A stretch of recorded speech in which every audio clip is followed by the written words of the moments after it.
அது என்னுடைய ரத்தம், அது பயப்படாது, அதுக்கு வாழ்றது ஒரு வாழ்க்கை, எதுக்கு பயப்படணும், இது நாள் வரைக்கும் நான் எந்த கட்சியிலும் இல்லை, ஆனா இப்போ நான் தாவேக்கா அப்படின்னு ஒரு விஷயத்த சொல்லிட்டேன்.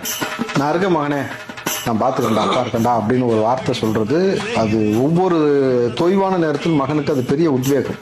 விஜய்க்கு ஒரு மெசேஜ் மட்டும் கிடையாது, இங்க விஜய்க்கு சொன்ன மெசேஜை விட ஆப்னட்டுக்கு தான் ஒரு மெசேஜ் சொல்றாரு. ரெண்டு பேருக்குமான மெசேஜ் எப்படின்னா, நான் கலைஞர் எம்ஜிஆரே பார்த்துக்கிறேன், நீ ஏன் புள்ள, நீ ஏன் ரத்தம், அது விட்டுட்டு போன ரத்தத்தை நீ பார்க்க மாட்ட, அதை ரொம்ப அழகா கோட் பண்ணி சொல்றாரு. அப்படின்னும் பொழுது விஜய்கிட்ட அவர் சொல்ற மெசேஜ், நான் இருக்கிறேன், நான் கலைஞரையும் பார்த்துட்டேன் எம்ஜிஆரையும் பார்த்துட்டேன் பொழுது, நீ ஏன் ரத்தம்டா, பார்க்க மாட்டேன், ஒரு வாட்டி தான் பிறக்க போறோம், ஒரு வாட்டி தான் சாக போறோம் பொழுது அதுக்குள்ள எப்படி வாழணும் அப்படி வாழணும் அப்படிங்கிற, நீ இன்னும் கொஞ்சம் ஸ்ட்ராங்கா ஸ்டெப்பனா வா, அது ஒரு மெசேஜ். ரெண்டாவது, நான் இப்ப தாவேக்கா, இதுக்கு முன்னாடி அவர் அட்ரஸ் பண்ணல அதை நான் தாவேக்கான்னு அந்த வார்த்தையை அவர் சொல்லும் பொழுது, இன்னைக்கு வாரியர்ஸும் சரி கட்சியில பல நபரும் சரி எதிர்பார்ப்பது எஸ்எஸ்சி அவர்கள் டிவிகேக்குள்ள வரணும்.